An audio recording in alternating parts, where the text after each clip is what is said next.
Baru-baru ini ada penipuan yang cukup jengkelin banget coy.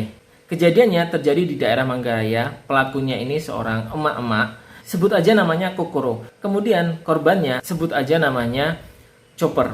Awalnya Kokoro ini pinjem duit sama Chopper sekitar 30 juta rupiah dan nggak tahu duitnya itu buat apa. Dipinjemin 30 juta.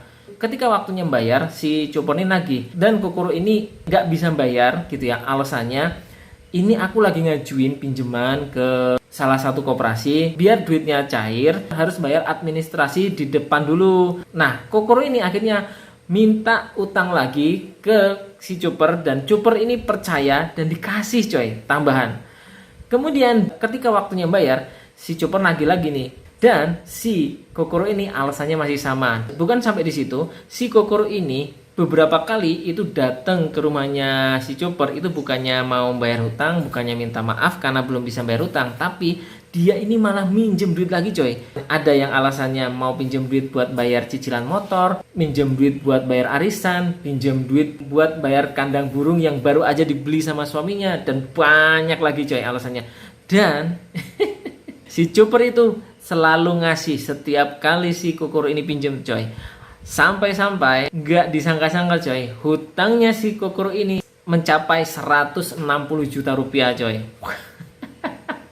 Saking jengkelnya si Chopper ini, dia nagih berulang kali gitu ya, nggak pernah tembus-tembus. Akhirnya si Chopper ini curhat dengan salah satu temanku yang kebetulan kerja satu perusahaan dengan si Chopper. Temanku ini sadar banget kalau si Chopper ini sebenarnya lagi dimanfaatkan, ditipu sama si Kokoro. Nah, temanku ini beberapa kali pernah menemui masalah-masalah kayak gini. Akhirnya temanku ini ngasih saran ke Chopper. Untungnya Chopper ini mau dengerin dan juga mau ngelakuin apa yang disaranin sama temanku. Si Chopper ini akhirnya makin intensif buat nagih hutangnya sampai datang ke rumahnya. Setelah mengelak berkali-kali, akhirnya si Kokoro ini bilang, ini aku dapat pinjaman dari koperasi di Lampung. Coy, Kokoro itu orang Sumatera Selatan. Dia dapat pinjaman koperasi di Lampung. Nah, si Chopper ini percaya. Si Kokoro ini bilang, duitnya udah ditransfer ke rekening suamiku, tapi tolong nanti jangan kasih tahu suamiku kalau aku minjem duit kamu 160 juta. Si Kokoro ini janji bayar hari Jumat. Waktu hari Jumat ditagih, si Kokoro ini bilang, aku ini mau bayar utang, tapi hari Jumat itu bank tutup, jadi aku nggak bisa transfer. Dia alasan lagi coy, kartu ATM itu nggak ada liburnya coy. Kamu mau gesek kapanpun itu bisa. Si Chopper ini percaya juga coy alasan itu. Kokoro akhirnya janji besok Senin mau dibayar lunas. Senin ditagih, si Kokoro nih alasannya, kartu ATM-nya ini baru aja diganti pinnya, aku nggak tahu pinnya berapa. Dan si Chopper ini percaya lagi coy alasan itu. Terus terang, sebenarnya aku sama temanku ini udah muak banget sama perkembangan hutang piutang mereka berdua ini coy. Nah, tapi ini baru-baru aja aku dapat cerita dari temanku. Ternyata si Chopper ini dia minta bantuan ke pengacara yang ada di kantor tempat Chopper kerja. Untungnya pengacara tersebut mau berbaik hati, mau menolong nyelesain masalah ini, walaupun sebenarnya ini nih bukan job dia sebagai pengacara di perusahaan tersebut. Nah, si suami Kokoro ini baru tahu kalau istrinya itu punya pinjaman yang sebanyak itu. Negosiasi cukup alot coy, karena si Chopper itu minta duitnya dikembalikan sepenuhnya, tetapi suaminya Kokoro ini tidak mau menyanggupinya. Akhirnya mengalah lagi. Si Chopper ini minta 2 juta rupiah per bulan selama 36 bulan. Itu ya, itu aja udah rugi ya. Itu sampai diturunin jadi 1.700.000 per bulan. Bukan sampai di situ aja. Kejadian ini membuka pintu-pintu masalah yang lain coy. Orang-orang yang ngasih utang ke Kokoro ini akhirnya bermunculan dan ikut-ikut nagih coy. Dan salah satunya adalah ada warung yang dekat dengan rumahnya Kokoro ini ngasih utang ke Kokoro ini ya 2 kali lipat lebih banyak daripada Chopper. Suaminya Kokoro ya tahu ini kan makin kaget ya. Ini istrinya pinjem duit ke orang-orang kok sampai 500.000. Ini kemana duitnya? Dipakai buat apa? Nggak ada bentuknya, nggak ada wujudnya. Uangnya kemana? Tahu nggak jawabannya si Kokoro ini apa? Ya gimana lagi? Namanya juga duit panas. Kejadian penipuan kali ini terjadi kepada seorang bapak guru di salah satu sekolah dasar. Bapak guru ini dia sangat mudah sekali bergaul dengan orang-orang, sangat bersahaja. Bahkan aku baru pertama kali di sini, dia sudah asik gitu ngobrolnya. Kejadiannya ini terjadi tahun 2020 bulan Januari sebelum Indonesia kena Covid. Bapak ini dihubungi oleh seorang yang dilihat dari foto profil WA-nya itu tuh dia kenal. Seorang bapak yang bekerja di Provos. Dia menawarkan motor lelang hasil dari tarikan kreditan yang nggak lunas. Motor ini dilelang dengan harga yang murah. Bahkan ya, kejadiannya tahun 2020, barang-barang yang dilelang itu adalah antara tahun 2018-2019. Satu motor Beat tahun 2019 atau tahun 2018, barang lelang ini ditawarkan ke Pak Guru ini dengan DP 2 juta dan boleh diangsur selama 1 tahun. Gila ya, udah barangnya barang lelang, itu bisa dikredit lagi. Bayarnya, cicilannya itu hanya 200.000 sebulan. 200.000 sebulan selama setahun. Bapak Guru ini tertarik. Akhirnya dia beli satu motornya.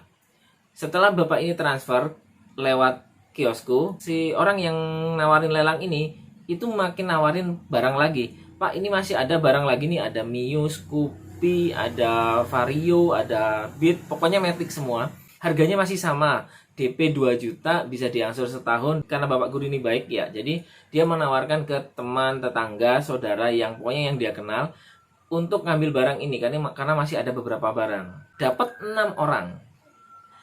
6 orang ini akhirnya karena mereka tertarik, karena Bapak Guru ini adalah orang yang baik, ke-6 orang ini menitipin duit DP 2 juta ke Bapak Guru.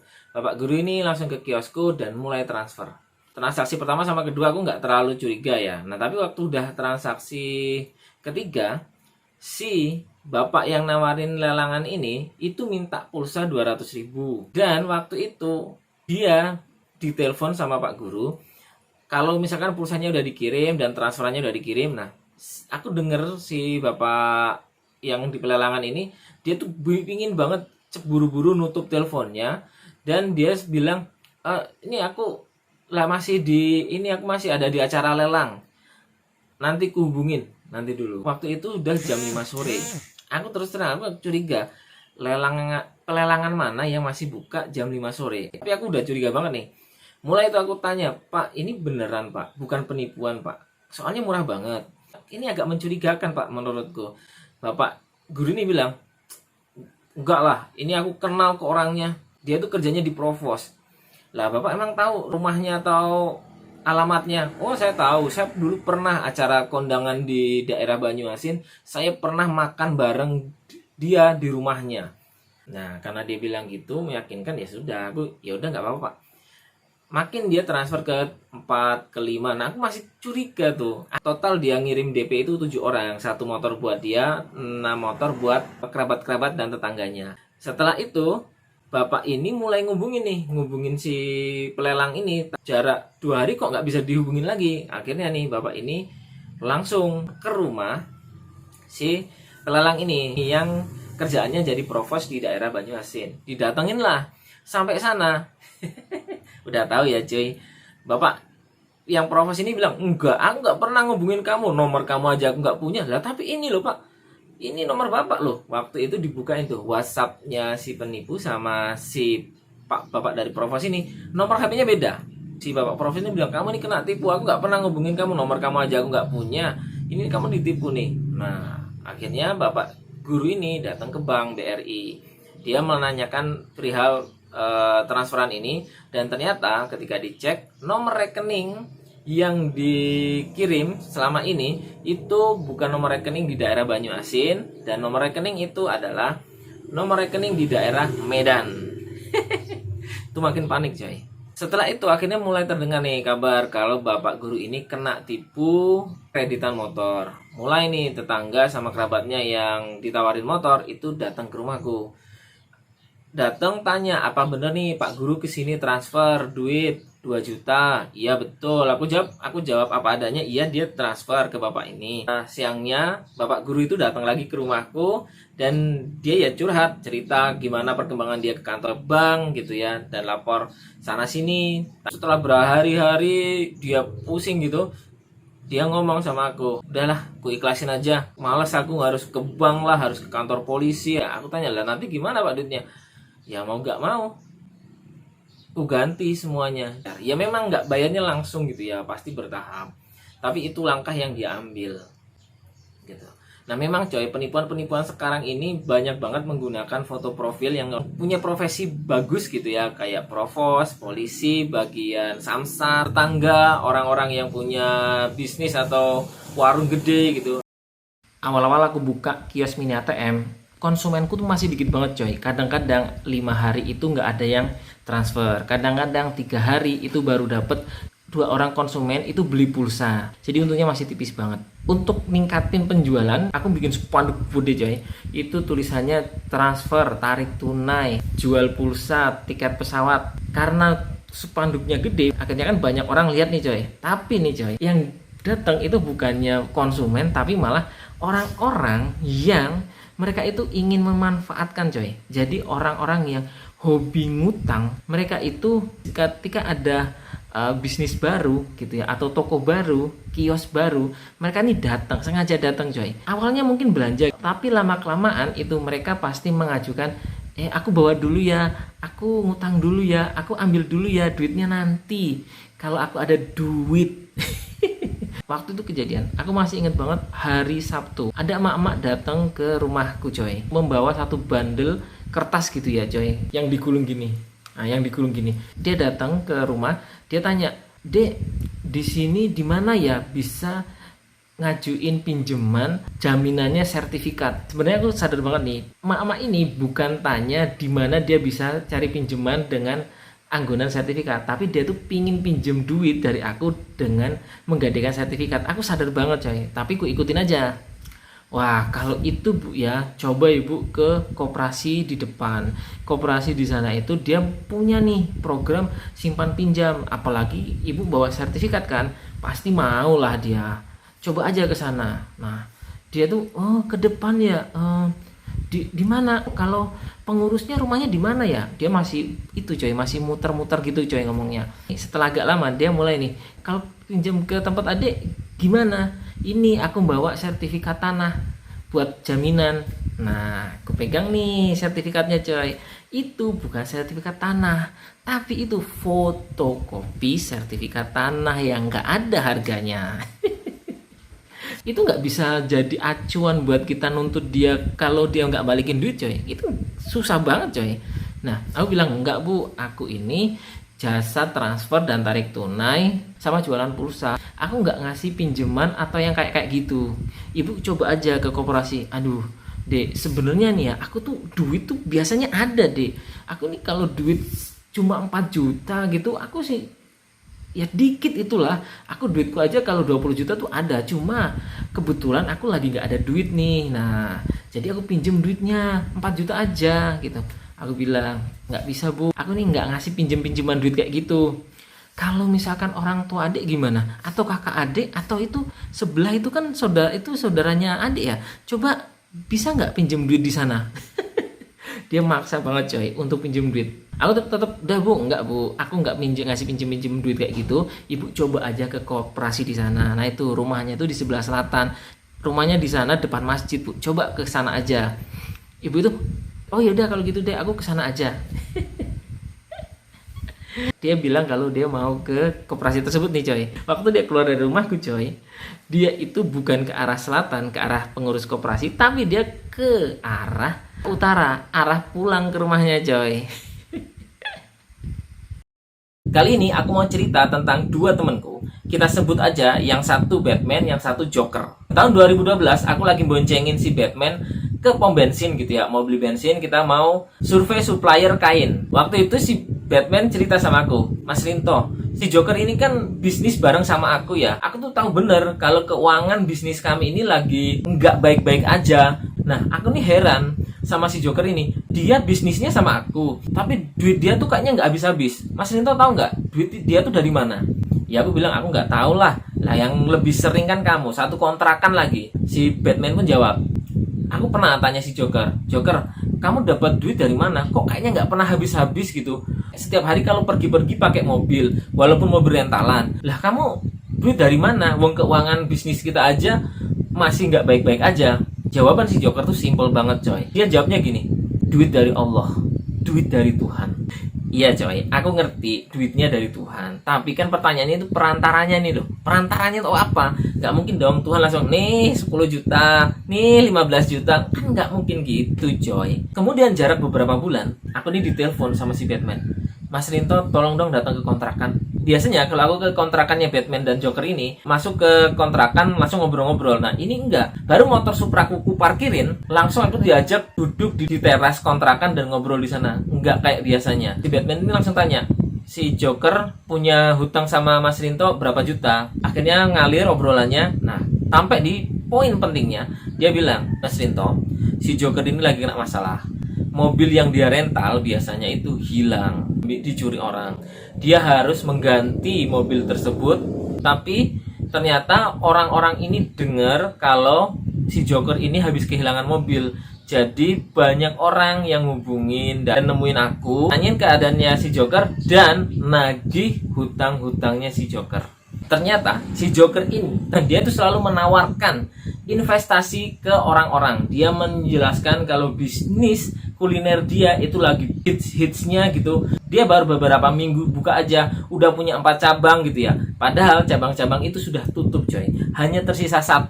Akhirnya dia menawarkan gimana kalau join bisnis dengan dia, bikin outlet bisnis lagi gitu. Dan dia juga sedang menggalang investasi tentang sebuah bisnis produksi gula Jawa untuk dipasarkan di swalayan-swalayan. Si Batman manggil aku ke kontrakannya untuk berkeluh kesah hal itu karena dia sudah tidak kuat lagi untuk bantuin Joker untuk membayarin sebagian hutang-hutangnya ini. Karena ketika sudah membayar yang satu, yang lainnya itu minta lagi. Dia khawatir kalau aku juga ikut minta, jadi aku dihubungin biar aku untuk menunda penagihannya.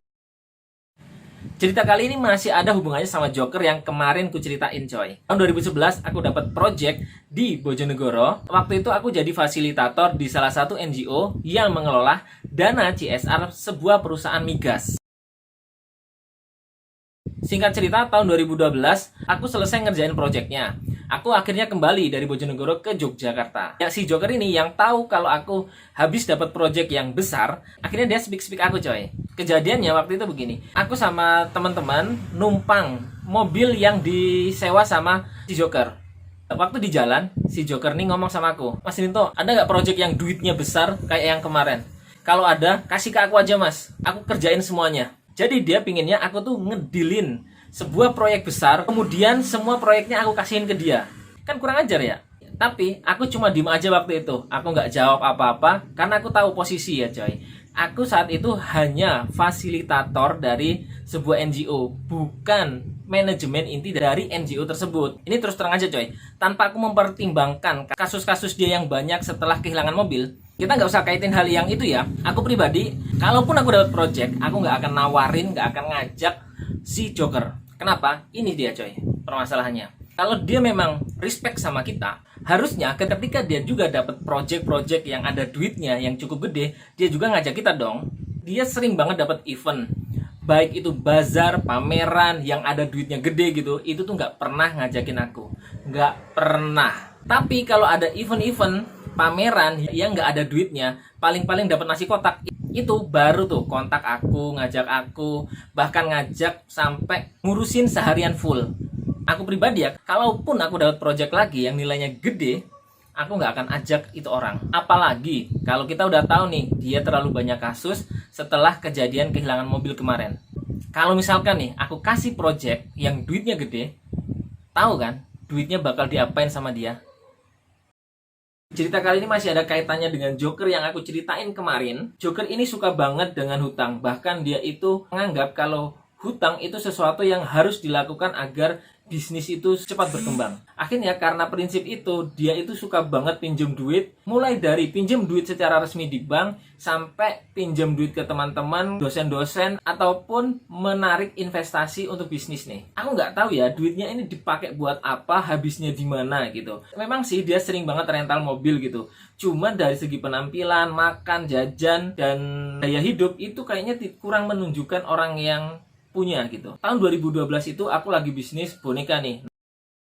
Nah, aku lagi pingin nambah satu stok boneka, yaitu Angry Bird, tapi bentuk kotak pensil gitu. Akhirnya aku memutuskan untuk menggadaikan motor Supraku waktu itu untuk beli stok wadah Angry Bird. Si Joker nih dengar kalau aku mau pinjam duit untuk stok boneka. Nah, akhirnya dia tuh mendatengin aku. Dia bilang, Mas Sinto mau pinjam duit ya? Iya, Joker, aku mau pinjam duit, mau buat stok ini. Udah Mas Sinto, kalau Mas Sinto pinjam duit, pinjam aja sekalian 10 juta atau berapa, nanti titipin aja ke aku biar uangnya aku yang muter. Tenang aja, nanti bagi hasil sistemnya. Terus terang aku kurang terlalu minat untuk bisnis kuliner, apalagi kuliner yang dijalanin sama si Joker nih. Aku tetap menggadaikan motorku, kemudian aku tetap beli wadah pensil bentuk boneka Angry Bird. Entah kenapa dia tuh ngebet banget buat minjem duit ke leasing tapi pakai nama temennya. 2 bulan setelah aku beli boneka itu, dia datengin aku lagi. Mas Nito nggak ngajuin pinjaman lagi? Enggak lah, ini aja aku masih nyicil. Udah Mas Nito, pinjem aja Mas Nito. Berapa lah, 10 juta atau berapa, nanti itu diinvestasiin di bisnis kulinerku, ntar ku puterin. Ini prospek banget Mas Rinto. Nah, obrolan yang kali ini aku jadi lebih rasional. Lah, kamu pinjaman duit di bank udah ada, langsung pinjaman yang lain udah ada. Kalau misalkan aku pinjemin duit, kalau kamu nggak bisa bayar, lah berarti aku dong yang nyicil sampai lunas. Ya enak di kamu, nggak enak di aku lah. 2012, waktu itu masih pagi banget ya, sekitar jam 9 pagi, aku masih belum bangun.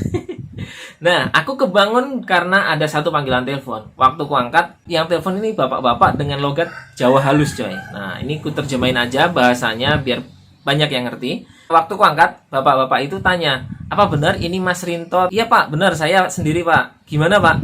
Apa benar nih Mas Rinto alamatnya tuh di RT sekian, dusun ini, desa ini, kecamatan Sleman? Oh betul Pak, itu alamat saya Pak. Memang ada apa Pak? Kemarin saya datang ke rumah Mas Rinto, tapi Mas Rinto ini nggak ada. Jadi saya ke tetangga Mas Rinto yang sebelah kebun pisang itu, saya minta nomor HP-nya Mas Rinto. Nah, ini saya ada STNK-nya Mas Rinto. Langsung jawab tuh, oh iya Pak, STNK saya motor Supra warna biru. Nah, itu sekitar berapa bulan yang lalu itu hilang Pak STNK-nya, nggak tahu jatuh di mana. Aku udah lapor ke polisi Polsek Sleman. Terus katanya disuruh disiarkan ke radio selama 1 minggu baru bisa mengajukan STNK baru penggantinya. Nah, aku udah urus Pak STNK penggantinya. Sekarang itu Pak, aku udah dapat STNK yang warna putih itu loh Pak. Ini yang bikin aku kaget ya. Bapak-bapak itu langsung ngomong, Mas Rinto, saya dari Polsek Godean. Nah, dengan Polsek Godean kan aku kaget ya coy. Ada apa nih Polsek Godean sama motorku, ada apa nih? Bapak polisi dari Godean itu langsung cerita, gini Mas, kemarin ada ibu-ibu bakulan di Pasar Godean datengin saya di pos polisi. Ibu-ibu itu cerita kalau ada simbah-simbah yang jualan sayur daerah Pasar Sleman itu datang ke Pasar Godean, nemuin ke kios ibu itu. Nah, simbah-simbah ini pinjam duit ke ibu itu, kemudian STNK-nya jenengan itu dijadikan sebagai jaminan. Aku denger itu coy ya, aku sempat kaget tapi ngekek juga ya. Jadi STNK ku yang hilang ditemuin sama simbah-simbah. Kemudian dia datang ke pasar yang cukup jauh dari tempat dia. Kemudian STNK ku itu dijadikan jaminan untuk pinjem duit. Bapak polisi ini lanjut cerita lagi. Ibu-ibu ini mangkel, jengkel karena sudah beberapa bulan simbah-simbah ini pinjam duit nggak dibalikin dan nggak pernah moro, nggak pernah datang lagi ke Pasar Godean. Nah, akhirnya ibu-ibu itu saking jengkelnya laporin dia ke pos polisi di daerah Godean Mas. Sambil masih kaget dan ngekek, aku langsung tanya, ya jadi gimana Pak, STNK-nya perlu ku ambil atau gimana Pak? Nah, bapak-bapak polisi ini langsung bilang, oh STNK-nya jenengan kamu udah punya STNK yang baru kan, STNK penggantinya udah ada kan? Iya Pak, ya udah nggak usah diambil. Lah terus itu, ya wes, biar nggak apa-apa, biar tinggal di sini aja STNK-nya. Tahun 2018 ada ibu-ibu yang lagi kena masalah. Kita sebut aja ibu-ibu ini namanya Lin. Ibu Lin ini punya anak laki-laki yang 3 bulan sebelumnya itu dapat tawaran pekerjaan di Bandung dengan gaji 8 juta. Terus terang aku penasaran nih, orang daerah pelosok laki-laki ditawarin gaji 8 juta. Itu kerjaannya apa coy? Nah, ketika aku tanya itu, baik anaknya, baik menantunya, dan juga dia sendiri itu nggak mau jelasin, nggak mau cerita pekerjaannya apa, perusahaan apa, dan jabatannya apa. Karena si anak laki-laki ini dapat tawaran gaji 8 juta kerja di Bandung, akhirnya tanpa pikir panjang si anak laki-laki ini berangkat ke Bandung. Setelah di Bandung, si anak laki-laki ini ngubungin si Lin kalau pihak manajemen perusahaan tersebut minta uang pelicin agar dapat pekerjaan yang enak dan gajinya 8 juta. Tanpa pikir panjang, si Lin ini dia langsung jual tanahnya. Dia jual tanahnya, kemudian duitnya dikirim ke anaknya yang ada di Bandung buat bayar pelicin dan juga buat operasional. 3 bulan setelah itu masalahnya mulai muncul. Si Lin ini datengin aku, dia nggak mau menjelaskan detailnya apa, dia hanya bilang anaknya mau ditarik dari Bandung ke Sumatera. Tapi dia nggak ada duit, tanahnya sudah dijual, dia nggak punya pegangan. Aku bantuin ibu Lin ini karena ibuku itu kenal baik dengan keluarganya si Lin ini. Dan si ibu Lin ini punya anak perempuan yang udah nikah. Dia itu jualan online shop ke tetangga-tetangga. Nah, kalau transfer beli barang online itu di tempatku terus, coy. Nah, akhirnya ya udah deh, aku pinjemin dalam bentuk beliin tiket. Yang jadi masalah tuh ini. Setelah aku bantuin ibu ini beli tiket pesawat untuk anaknya, mulai dari situ hal yang gak enak itu datengin aku terus, coy. Ternyata si ibu ini ya sudah dibantu, dia itu malah menyepelekan. Selain dia bayarnya nggak mau tepat waktu, ternyata dia juga ini cerita ke saudaranya, anaknya, sepupunya, kakaknya, adiknya, iparnya, semuanya diceritain. Kalau di kiosnya Rinto itu bisa pinjem duit, bisa ngebon, bisa ngutang. Akhirnya nih coy ya, sering banget ada orang itu mau ngutang, mau ngebon pulsa, mau minta transfer dulu, duitnya nanti. Ngaku-ngaku kalau dia ini saudaranya ibu Lin ini. Terus terang ya, aku ini bantu si ibu ini karena keluargaku cukup kenal dengan dia. Tapi orang-orang ini aku gak kenal. Jadi yang lainnya gak kasih pinjemin. Ku tolak semua coy. Karena ibu itu bikin susah aku coy. Dengan cerita ke saudara-saudaranya. Gara-gara itu jadi banyak orang yang ngaku-ngaku saudaranya biar dapat pinjaman. Aku kapok banget. Dari 2018 sampai sekarang nggak mau lagi berurusan dengan keluarga ibu itu, baik anaknya, ibu itu sendiri. Beberapa kali telepon, WA, SMS, sering banget ku diemin. Teleponnya nggak aku angkat, WA, SMS juga nggak aku bales. Bikin susah itu orang. Awal-awal pandemi COVID terjadi di Indonesia, perekonomian ini mulai memburuk nih coy. Nah, ada satu emak-emak datang ke kiosku nih, dia mau bayar cicilan bank. Tagihan dia itu 1.300.000 sebulan. Nah, dia datang ke kiosku, dia mau bayar cicilan. Waktu aku terima duitnya ini hanya bawa duit 1 juta. Ya karena aku agak kasihan juga dan juga kenal sama emak-emak ini, dia bilang, "Rinto, kurang 300, ini aku bayar 1 juta dulu ya." Ya sebenarnya dengan berat hati aku, gimana ya, tapi yang namanya pandemi juga. Nah, akhirnya aku transfer nih coy 1.300.000 ke rekeningnya. Pas dia mau pulang, aku masih inget banget, dia lagi balik badan, dia bilang, "Yang 300 kapan-kapan ya Rinto, kalau aku ada duit." Terus terang coy, itu adalah kalimat sinyal yang selalu terjadi dan dilakukan oleh orang-orang yang nggak mau bayar utang coy. Kapan-kapan, nanti kalau ada duit baru bayar. Karena apa? Rata-rata orang itu kalau udah punya duit, mereka itu bukan mau bayar hutang, tetapi membeli keinginan mereka yang tertunda. Kayak misalkan dia dapat rezeki nih 2 juta gitu ya, harusnya dia bayar hutang nih, tapi nggak dia lakuin. Yang dia lakuin adalah beli TV, beli kulkas, beli mesin cuci, beli baju-baju gitu coy. Yang penting keinginan dia, emosi dia terpenuhi dulu coy. Sakitnya itu ini coy. Setelah kejadian itu, anaknya yang SMA itu kalau datang ke tempatku itu selalu minta utang pulsa gitu ya. Anaknya yang SD itu minta pulsa juga ngutang coy. Aku sadar banget kalau orang-orang itu benar-benar bermasalah ya. Jadi anaknya yang SMA dan anaknya yang SD, setiap kali dia minta, "Om, boleh ngutang nggak? Boleh ngutang nggak?" Aku selalu tolak coy. Kenapa? Karena gini, emaknya yang punya utang 300.000 ini di kiosku, setelah aku transfer ke rekening dia, bulan berikutnya sampai hari ini dia nggak pernah datang lagi ke kiosku. Setiap kali kita ketemu di jalan cuma papasan, dia itu nggak mau nyapa. Dulu biasanya nyapa coy. Bahkan ya, kita ketemu di warung, dia tuh buang muka. Pernah kejadian juga ya, nih aku datang nih ke toko kelontong, emak-emak ini datang, dia tahu motorku, yang dia lakukan adalah dia parkir jauh banget dari warung dan dia itu keliling di kebunnya orang coy.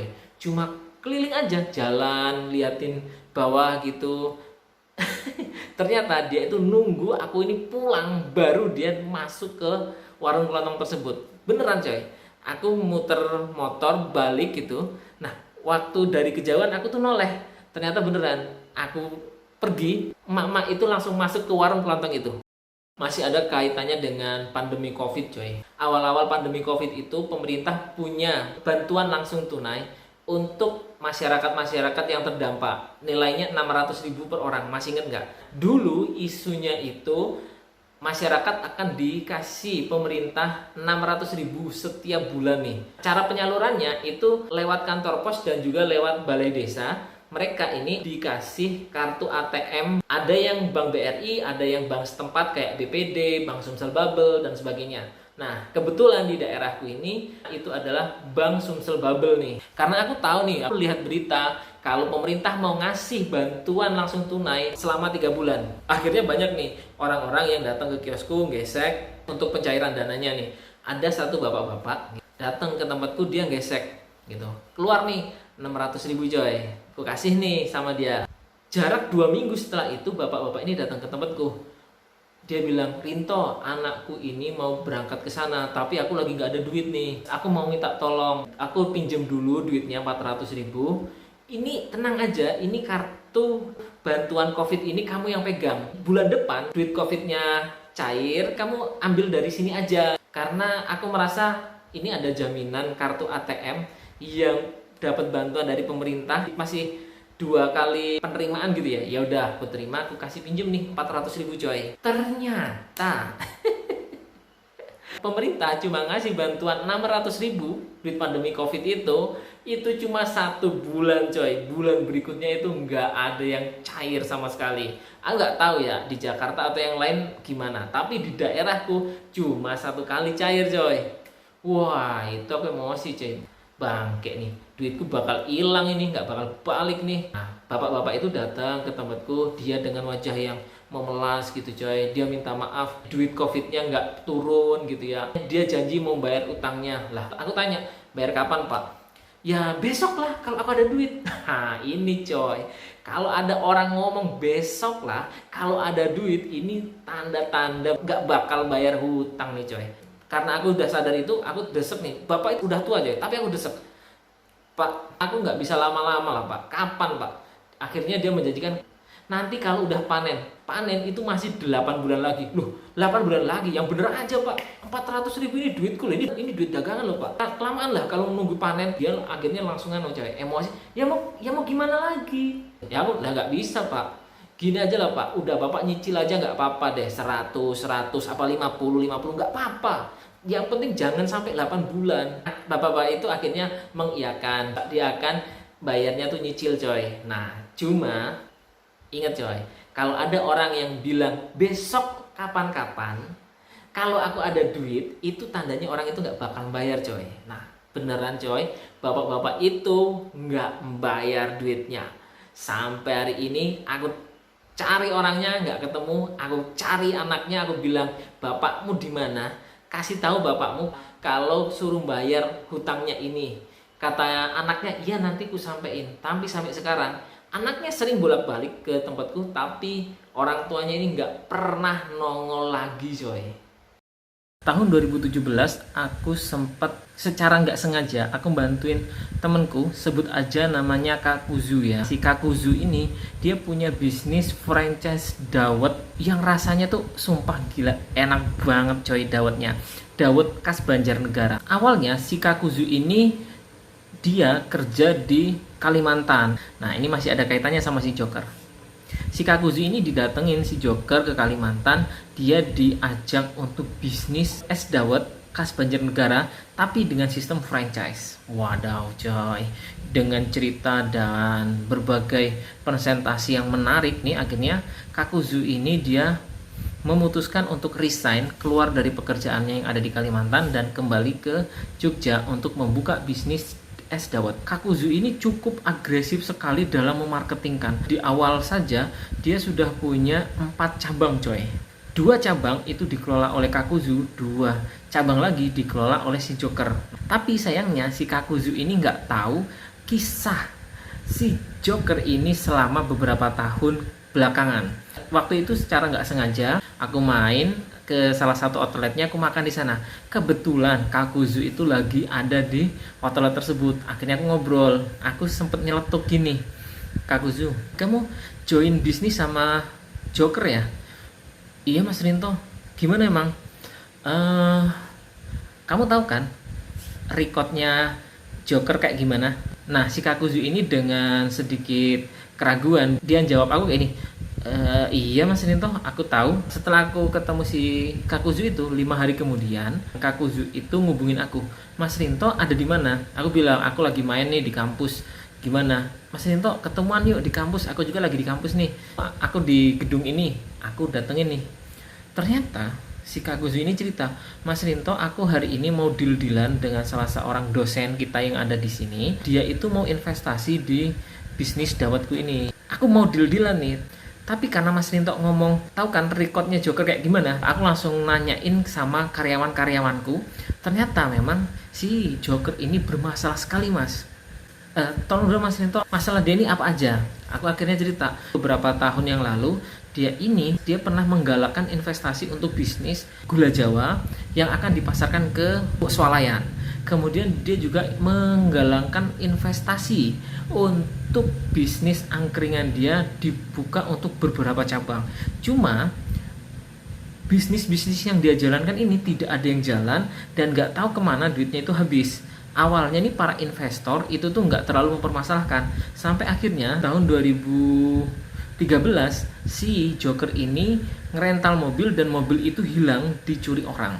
Nah dari sana para investor ini mulai panik dan mulai nagihin investasi mereka ke Joker, dan si Joker ini menghilang dari peredaran. Kakuzu ini pun langsung bilang, oh gitu Mas Rinto. Setelah pertemuan kita kemarin itu, aku langsung nanya ini pegawai-pegawaiku yang di cabang si Joker ini. Nah mereka ini cerita, ternyata mereka ini sudah 3 bulan tidak digaji oleh Joker. Yang kedua, si Joker ini harusnya ngasih stok dawet ke setiap cabang itu tuh jam 8 pagi, tapi dia datang itu jam 11. Nah ini dia telat banget ya, alasannya bangun kesiangan lah. Ini Mas Rinto, hari ini aku mau deal-dealan sama salah satu dosen kita untuk investasi di cabang kita yang kelima. Nah kayaknya nih Mas Rinto, karena masalah ini cukup besar, aku minta tolong sama Mas Rinto untuk nemenin aku ketemu dosen kita untuk batalin perjanjian ini. Karena terus terang aku nggak enak nih, usahaku ini lagi dalam masalah yang cukup berbahaya untuk investor. Jadi aku nggak mau ngambil resiko, takutnya kenapa-napa. Ini juga menjaga kredibilitasku nih untuk dipercaya sama para investor. Beberapa tahun yang lalu ada ibu guru honorer ngubungin aku. Dia tanya sama aku, Mas Rinto, bisa nggak aku hutang duit di tempat Mas Rinto? Mungkin dia ngiranya karena aku ini buka kios mini ATM, itu mirip kayak perbankan, koperasi, BMT yang punya duit nganggur yang bisa dipinjem-pinjemin ke orang, coy. Terus terang aku nggak suka minjemin duit ke orang-orang, coy. Karena urusannya pasti ribet, susah nagihnya, susah balikinya, dan itu pun kalau balik, coy. Tapi di kasus ini aku penasaran nih, guru honorer dia mau pinjem duit ke aku. Dia mau pinjem duit berapa, dan kalaupun misalkan mau minjem, itu dia mau balikinya tuh kapan, coy. Jadi aku punya 2 pertanyaan itu. Aku tanya, butuh berapa emang Bu? Dia jawab, 32 juta Mas Rinto. 32 juta, coy. Itu duit banyak banget. Terus yang kedua, pertanyaannya adalah, kira-kira kapan Bu balikinya? Ya besok Mas, kalau aku ada duit. Makin meragukan, coy. Orang kalau udah bilang besok atau nanti kalau aku ada duit, itu udah jaminan gak bakal balik, coy. Memang aku gak minjemin duit ke orang-orang, dan juga di kasus ini pun aku gak minjemin ibu guru itu. Tapi aku dapat kabar, aku dapat cerita-cerita nih dari teman-teman kantornya. Ternyata ibu guru itu kena deadline, harus mengembalikan duit yang dia gunakan. Nah, kalau di sekolahan gitu, ada yang namanya tabungan siswa. Nah, tabungan siswa ini biasanya bukan dititipin ke bendahara kelas, tetapi dititipin ke gurunya, coy. Duit tabungan siswa ini digunakan sama ibu guru ini untuk dipinjemin ke orang-orang lagi, coy. Harapannya dia itu bisa dapat bunga dari duit yang dia pinjemin ke orang-orang. Nah, ternyata ketika mau pembagian rapot, duit 32 juta itu belum dibalikin sama orang-orang coy. Jadi dia kalang kabut gimana dia harus balikin duit itu ke siswa. Kalian tahu motor ATV? Ya, motor yang rodanya itu ada 4, yang biasanya itu motor dipakai buat di jalan-jalan yang terjal, yang banyak lumpurnya, yang ya kayak off-road gitu coy. Kalau aku pernah baca di websitenya Yamaha pernah ngeluarin motor ATV dirancang khusus buat untuk daerah perkebunan sawit coy. Itu pernah aku baca. Yang mau ceritain adalah tahun 2019 ada kerabatku, dia itu dapat iklan di Facebook. Dia ditawarin motor ATV. Wah, di sini cocok banget coy, motor ATV Trail KLX gitu. Itu cocok banget di sini. Otomatis kerabatku ini dia tertarik nih mau beli. Nah, waktu lihat harganya itu makin tertarik lagi coy. Harga motor ATV-nya itu coy cuma 1.500.000 gratis ongkir, dikirim dari Jakarta ke Palembang. Gila nggak tuh coy? Awalnya kerabatku nih seneng banget coy. Wah, ini kapan lagi nih dapat motor ATV harga 1,5 juta gratis ongkir lagi. Wah, ini asik nih. Udah kepikiran pingin beli gitu. Dia udah cerita-cerita sama temennya. Tapi untungnya kerabatku ini masih logis coy. Dia mikir, coy, beli ban plus pelek motor ATV 4 biji itu harganya udah lebih dari 1 juta coy. Lah, terus dia untungnya dari mana? Kalau motor udah kerangka, ada mesinnya, ada peleknya, ada bannya, 4 biji lagi bannya, dijual cuma 1,5 juta. Dia untung dari mana? Ongkos kirim aja coy. Dulu nih ya, ini aku cerita, ngirim motor Honda Beat dari Jogja ke kota Palembang itu tuh udah bayar sekitar 1,5 juta. Plus aku ngambil nih, daerahku kan pelosok nih, aku datang ke kota itu aja udah habis 200.000 itu untuk aku pulang pergi. Nah, motornya itu diangkutin di Speed itu membayar 150.000. Jadi aku ngeluarin 1.850.000 itu cuma buat ongkos kirim. Lah, ini 1,5 juta motor ATV full gratis ongkir dari Jakarta ke Palembang. Kan nggak masuk akal coy. Karena kerabatku nih cukup logis mikirin harga bannya aja udah segitu. Nggak mungkin deh harga ATV bisa 1,5 juta gratis ongkir coy. Tahun 2000-an waktu aku masih SMP, aku ingat banget. Di tahun-tahun itu lagi happeningnya, lagi boomingnya motor-motor buatan Cina coy. Kayak Jingseng, Jialing, Beijing gitu. Kalau kalian pernah dengar merek-merek itu, nah di tahun-tahun itu lagi happening banget, lagi booming banget coy. Ada satu dealer motor Cina, aku agak lupa mereknya apa ya. Aku lupa mereknya apa gitu. Dealer tersebut dikelola hanya satu orang saja. Nah, sebut aja namanya Sasaki. Nah, si Sasaki ini jaringannya kuat banget coy. Dia kalau misalkan mau nawarin ke orang-orang di daerahku waktu itu, dia tuh bawa motornya, bawa sampelnya, dibawa main ke tempat, ke rumah-rumah, didengerin suaranya, dijelasin motornya kayak mana gitu. Akhirnya banyak banget yang kredit motor di dealer tersebut. Dan asiknya lagi, dealer tersebut itu nggak cuma nyediain motor-motor buatan Cina, tapi juga dia menyediakan motor-motor buatan Jepang coy, kayak Supra Double X, Yamaha RX King, RXS, RX Special dan sebagainya. Dan orang tuaku juga ikut beli motor di dealer tersebut. Waktu itu bapakku beli motor Supra Double X yang pakai kopling coy. Cuma apesnya kayak gini. Bapakku sudah bayar lunas motor tersebut. Tiba-tiba ada laki-laki datang berseragam TNI. Dia datang ke rumah orang tuaku, bilang sama bapakku kalau motor Supra Double X yang dibawa bapakku itu belum dibayar lunas. Ya pasti sempet bersih tegang dulu kan, debat-debat dulu kan. Dulu belum ada telepon ya di tempatku. Akhirnya bapakku ini datengin si Sasaki dan gak ada di dealernya coy.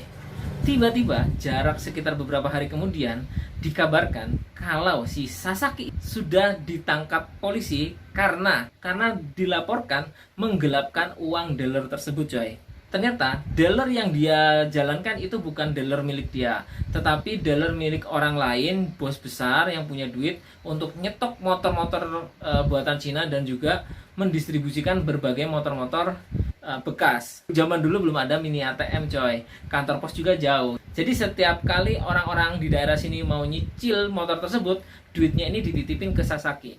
Tetapi si Sasaki ini enggak nyetor duit tersebut ke bosnya, tetapi duitnya ini dipakai buat foya-foya. Akhirnya bosnya marah dan bosnya ini ngelaporin si Sasaki ini ke kantor polisi dan dia ditangkap coy. Karena Sasaki sudah berbulan-bulan nggak pernah nyetorin duit cicilan, duit pembayaran penjualan motor. Akhirnya semua motor-motor yang pernah dijual Sasaki dan sudah dikredit sama konsumen-konsumen, semua motor-motor ini ditarik lagi sama dealer tersebut coy. Termasuk motor Supra Double X yang dibeli bapakku coy. Bukan cuma itu aja, ada 17 temen bapakku yang kebetulan juga kredit motor buatan Cina di dealer tersebut harus mengembalikan. Jadi 17 motor tersebut itu ditarik sama dealer coy. Padahal itu motor dipakai mereka buat ngojek. Cerita sadis kali ini menimpa ke salah seorang bapak guru honorer. Bapak guru ini punya sambilan untuk ngambilin paket-paket dari kota dibawa ke daerah pelosok. Sebenarnya bapak guru ini sudah mendaftar sebagai agen salah satu kurir besar di Indonesia. Tetapi agen yang biasanya menerima paket-paket yang masuk ke daerah pelosok itu bilang ke Pak Guru ini, Pak Guru, kalau kamu mau mendaftar ke agenan kayak saya, ini nanti Pak Guru malah rugi. Karena Pak Guru harus setiap hari datang ke kota ngambilin barang, kemudian harus segera langsung dibagikan ke daerah jangkauan Pak Guru. Dan juga fee-nya juga kecil. Pak Guru ini sebenarnya tidak punya ikatan kerja dengan pihak ekspedisi tersebut. Jadi Pak Guru setiap kali bawa paket dari kota ke pelosok, dia minta upah kepada para penerima paket. Sebenarnya nggak terlalu mahal dan menurutku sih wajar. Karena Pak Guru itu dikasih saran oleh agen yang biasanya dia ambil barangnya, akhirnya Pak Guru ini tidak jadi daftar sebagai agen. Beberapa orang-orang yang penerima paket itu bisa mengerti kalau Pak Guru ini tidak dapat fee, akhirnya dia minta upah. Tapi ada beberapa yang mereka tidak bisa mengerti hal itu dan akhirnya mereka itu melaporkan ke pusat ekspedisi. Beberapa kali Pak Guru ini ditelepon dimarahin sama ekspedisi. Berulang kali hal tersebut terjadi hingga beberapa tahun kemudian pihak ekspedisi ini mungkin ganti pejabat atau apa. Dari pihak pusat ekspedisi ini marah-marah ke Pak Guru ini, dilarang untuk mengambil pungutan selain ongkos kirim. Pak Guru ini dengan santai menjawab seperti biasa kalau dia bukan pegawai di sana dan dia tidak dapat gaji. Tapi dari pihak pusat ekspedisi ini ngomong ke Pak Guru ini, Bapak ini sudah termasuk menjadi mitra kami. Walaupun bukan agen, setiap bulan kami selalu membayar gaji Bapak kepada agen itu. Nah, jadi Bapak agen yang ngasih saran untuk tidak buka agen itu, dia setiap bulan menerima gajinya Bapak Guru ini, tapi nggak pernah dikasih ke Bapak Guru ini. Nah, mulai deh dari pihak ekspedisi telepon ke agen tersebut, dan Bapak ini pun datengin agen tersebut. Dan ketika Pak Guru datang ke agen tersebut, Bapak pengelola agen tersebut bilang, saya minta maaf. Sebenarnya Bapak itu dapat upah dari pusat ekspedisi dititipkan ke saya, tapi tidak pernah saya kasihkan ke Bapak. Saya mohon maaf kalau saya harus mengganti gaji Bapak yang sudah bertahun-tahun itu sudah belasan juta dan saya nggak punya duit segitu untuk balikin ke Bapak. Setelah Pak Guru tersebut tahu kalau pihak ekspedisi selalu memberi dia gaji, Bapak pengelola agen tidak pernah ngasih dan nilep duit tersebut. Pak Guru ini benar-benar bingung, gak tahu harus berbuat apa, dan akhirnya hanya bisa ya udah ikhlasin aja. Cerita kali ini cukup pahit menurutku. Ini kejadian waktu aku masih kuliah. Dulu aku kuliah di teknik informatika. Nah, ada satu mata kuliah namanya sistem informasi. Waktu itu, dosen sistem informasi yang ngajar di kelas kami itu kebetulan beliau juga adalah kaprodi jurusan sistem informasi. Di sela-sela ngajar, Bapak kaprodi ini cerita ke kami. Kira-kira 4 hari yang lalu sebelum saya ngisi kelas ini, saya ditemuin oleh sepasang suami istri yang datang dari kampung. Kaprodi nggak sebut nih kampung mana, daerah mana, provinsi mana nggak sebut. Waktu itu bapak-bapak ini datang ke kampus kita, nemuin saya, dia tanya, Pak, ruangan wisuda itu di sebelah mana, Pak? Karena nggak ada jadwal wisuda ya bulan ini, ya saya jawab hari ini nggak ada wisuda. Akhirnya Pak Kaprodi ini tanya lebih detail ke sepasang suami istri ini. Yang jawab kebetulan si suaminya, yang ibu-ibunya ini lebih ke diam. Bapak-bapak yang nyari ruangan wisuda ini cerita kalau dia punya anak namanya yang disamarkan, yang kemudian dia masuk kuliah kalau nggak salah tahun 2009 atau 2010, lupa. Waktu itu dicek sama Bapak Kaprodi ini di server, dicek nih nama lengkap anak tersebut, kemudian tahun masuknya dicari di jurusan dia. Dicari, ternyata anak tersebut itu sudah 3 tahun enggak kuliah. Sepasang suami istri ini dengar kalau anaknya nggak kuliah selama 3 tahun, kaget dong. Bapak tersebut langsung bilang, nggak mungkin pak, anak saya itu kuliah terus pak. Kami itu sering telepon sama anak saya, dia lagi kuliah, dia bilang lagi ngerjain tugas dan sebagainya. 2 tahun yang lalu dia itu penelitian pak ke Lombok. Nah waktu itu dia bilang kalau mau nggarap skripsi dan mau melakukan penelitian di Lombok selama 1 bulan. Setelah balik, kira-kira berapa bulan kemudian ternyata datanya itu ada yang kurang pak. Akhirnya anak saya ini mau nambah data penelitian di Lombok. Akhirnya udah kami kirim juga pak duitnya, biayanya untuk di Lombok selama 1 bulan di sana. Kedua orang tua ini akhirnya shock sekali ya, karena ternyata dia selama 3 tahun terakhir dia itu dibohongin oleh anaknya yang ngakunya kuliah di Yogyakarta, ternyata tidak kuliah. Endingnya sangat pahit sekali, yang sudah dibohongin anaknya 3 tahun katanya kuliah. Ditambah lagi ketika sudah nyaris ketahuan, sepasang suami istri ini pun dibohongin sama anaknya kalau dia mau wisuda. Sampai orang tuanya datang ke sana dan terlantar, tidak punya saudara. Kos-kosan si anak ini pun sudah tidak ditempati dan ditelepon pun tidak nyambung.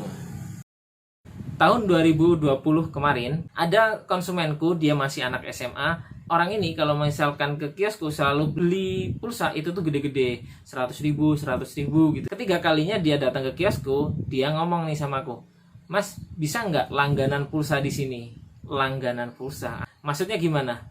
Ya itu mas, langganan pulsa. Kalau saya biasanya di counter Yudhistira, itu kalau pas malam hari apa pas hujan becek, pas tengah malam itu butuh pulsa, aku tinggal WA aja, nanti dikirimin pulsanya. Nah kalau di kios mas bisa nggak? Dia sambil gerakin alisnya. Aku langsung bilang aja, oh langganan maksudnya tuh utang pulsa gitu ya. Jadi kalau aku pribadi nggak ada layanan kayak gitu, jadi nggak ngutangin pulsa. Dia langsung bilang, tenang aja mas, ku bayar. Nggak mungkin nggak ku bayar, aku kan sering kesini, aku loh masih anak SMA Pujakusuma sini. Aku langsung jawab, bro, iya aku percaya kamu tuh pasti bayar, aku percaya, cuma bayarnya kapan? Aku sambil ngeliatin dia ya coy. Ketika aku bilang bayarnya kapan, respon dia tuh langsung, bayarnya ya pas ya kapan-kapan. Ya dia ngomongnya ragu-ragu, terus bilangnya kapan-kapan. Belum sampai aku ngomong lagi, dia langsung bilang gini, duh gimana ya, pamanku tuh biasanya kalau malam-malam, tengah malam tuh butuh pulsa tuh ngubungin aku, nyuruh aku buat beli pulsa gitu. Aduh, soalnya tuh aku biasanya itu langganan di konternya Yudhistira. Nih ya, Yudhistira itu temanku. Nah, dia itu setiap kali si Yudhistira ini ngisi saldo pulsa itu di mini ATM ku. Yudhistira ini modal dia jualan pulsa itu dulu 4 juta rupiah. Oke. Lambat laun itu turun jadi 2 juta, juta setengah, 800. Akhirnya dia itu bangkrut. Nah, tahu kan dia bangkrutnya kenapa? Karena orang-orang kayak tadi itu langganan tapi bayarnya kapan-kapan. Ternyata dia itu pingin langganan pulsa bukan hanya untuk dia sendiri, tapi juga untuk kerabatnya juga. Jadi ngutang berjamaah. Setelah aku denger itu aku langsung ngomong gini, aku tuh percaya orang-orang tuh bisa bayar pulsa, aku tuh percaya, cuma bayarnya kapan? Kapan-kapan tuh bisa setahun lagi, 10 tahun lagi, 50 tahun lagi, atau malah aku udah mati baru orang-orang kepikiran mau bayar pulsa. Kan asu. Cerita kali ini nggak kalah sakitnya dengan cerita yang lainnya. Bulan Desember 2020 kemarin aku di-chat oleh salah satu penonton YouTubeku. Dia cerita kalau dia baru saja mengalami penipuan pembelian sepatu Air Jordan 5 Retro X yang dia beli di aplikasi Shopee. Aku tanya nih gimana kronologinya, dan dia cerita kalau dia sudah menghubungi pihak Shopee untuk komplain barangnya kalau barang tersebut itu palsu, tidak seperti yang dijanjikan oleh penjual kepada dia. terus terang aku kurang paham juga ya. Harga 10.400.000 untuk sepatu Air Jordan 5 Retro X di tahun 2020 tuh emang segitu atau enggak gitu, aku kurang paham ya. Aku mikir kalau misalkan pembelian tersebut dilakukan di aplikasi Shopee, kemudian barang tersebut itu benar-benar tidak sesuai dengan yang dijanjikan, menurutku pasti akan melakukan refund. Harusnya gitu. Tapi kok ini nggak bisa dan uang pun tetap diteruskan oleh Shopee ke penjual. Aku makin penasaran nih. Nah, akhirnya dia cerita, ternyata si pembeli ini dia ketemu Instagram penjual sepatu online. Dia dari Instagram tersebut dia kontak lewat DM, kemudian dia pindah ke WhatsApp. Mereka melakukan negosiasi harga dan memastikan barang itu benar ori atau tidak. Dan si penjual pun meyakinkan kalau barang itu ori. Nah, karena si pembeli ini khawatir ya, kalau beli lewat Instagram harus transfer duit, barangnya nggak sampai, akhirnya dia minta pembayarannya melalui Shopee. Akhirnya si penjual ini bikin katalog produk Air Jordan 5 Retro X ini di Shopee dengan harga 10.400.000. Tapi penjual ini tidak menyantumkan kondisi barang. Dia tidak menjelaskan barang ini ori atau KW. Kemudian dia tidak memberikan deskripsi yang jelas di sana. Mungkin karena pembeli ini sudah senang melakukan transaksi lewat marketplace, jadi si pembeli ini tidak membaca lagi, akhirnya melakukan pembelian. Dan ketika barangnya sampai, barangnya itu KW. Akhirnya dia komplain, tetapi ketika dikomplain ke Shopee dan Shopee pun melakukan mediasi, si penjual itu tuh mengatakan kalau si pembeli ini ngarang. Dia tidak pernah mengatakan kalau barang itu ori atau KW. Dan di etalase produk di Shopee, dia pun tidak mencantumkan kalau barang itu ori atau KW. Dia tidak menjanjikan gitu. Ini yang bikin Shopee meneruskan dana 10.400.000 itu ke penjual. Karena bukti yang diserahkan oleh pembeli itu adalah chatting lewat WhatsApp dan Instagram. Dan sesuai ketentuan dari Shopee, mereka tidak bertanggung jawab atas transaksi yang dilakukan di luar aplikasi Shopee. Itu dia. Cerita kali ini cerita yang tidak patut ditiru. Cerita yang sebenarnya mengesalkan banget. Kejadiannya waktu aku masih SD kelas 3. Waktu aku kelas 3 SD, aku punya temen cewek, dia satu kelas denganku, sebut aja namanya Smoothies. Si Smoothies ini, dia masih kelas 3 SD, tapi dia punya tinggi badan yang tinggi banget coy. Udah kayak anak SMA coy. Karena si Smoothies ini tinggi banget orangnya, akhirnya sering banget diejek dan diolok-olok dengan satu teman kelasku, sebut aja namanya Bagi. Nah, si Bagi ini, dia ini anak cowok yang suka bikin ulah, bikin gara-gara, nakal gitu ya. Sering banget si Smoothies ini dia nangis di kelas, bahkan dia itu duduk di bangku gitu ya, sambil gini coy, sambil nutup mukanya gitu ya. Itu karena dia nangis, diejek sama si Bagi. Sampai akhirnya puncaknya ini kejadian, aku lupa hari apa. Yang pasti waktu itu guru kelas kami lagi ada rapat. Jadi biasa nih ya, namanya guru kalau ada rapat mereka ngasih kita tugas buat merangkum materi pelajaran nih ya. Tapi namanya anak SD ya, kalau disuruh ngerangkum pelajaran ya nggak mungkin dirangkum. Suasana kelas tuh ya rame banget coy ya, kalian pasti tahu lah kayak mana. Ada yang lagi ngobrol, ada yang lagi lari-larian, lagi ada yang main perang-perangan. Aku ingat banget waktu itu aku berdiri di pinggir pintu deket papan tulis. Aku lihatin teman-temanku pada rame gitu ya coy. Ada satu momen waktu itu si Smoothies ini teriak coy. Semuanya nih kaget, teman-teman kelasku. Mereka ini langsung diam dan ngeliat. Nah si Bagi ini lagi lari karena dikejar sama Smoothies. Dan ini yang parahnya ya, Smoothies itu kan tangan dominannya itu tangan kanan. Si Smoothies ini lari ngejar Bagi sambil tangan kirinya itu megang kursi kayu coy. Kursi kayu di zamanku SD itu tuh keras coy, berat banget coy. Si Smoothies ini lari-lari sambil ngangkat kursi kayu itu tak pakai tangan kiri coy. Itu gini coy, bukan gini tapi gini coy. Dia ngejar si Bagi, terus karena nggak kekejar, si Smoothies ini ngelempar kursinya ke arah Bagi. Dan Bagi itu cuma gini aja coy. Si Bagi tuh sambil lari dia nunduk kepalanya. Nah untungnya kursinya itu meleset, nggak ngenain kepalanya Bagi. Kalau kena coy, mungkin kepalanya gegar otak atau retak lah minimal. Karena lemparan smoothies ini nggak kena ke Bagi, akhirnya si smoothies ini kembali lagi duduk di bangkunya sambil dia tuh nangis coy, nangis di meja gitu ya. Awalnya aku ngerasa ini nih pemandangan yang biasa gitu coy, aku nggak mikirin apa efek yang akan terjadi besok gitu ya. Sampai besok paginya kami sekelas ini sadar kalau si smoothies ini nggak berangkat sekolah. Ya biasa, anak kecil kalau lihat kejadian kayak gini pasti si Bagi disalahin. Oh nih gara-gara si Bagi nih ngecek-ngecek si smoothies sekarang nggak berangkat sekolah.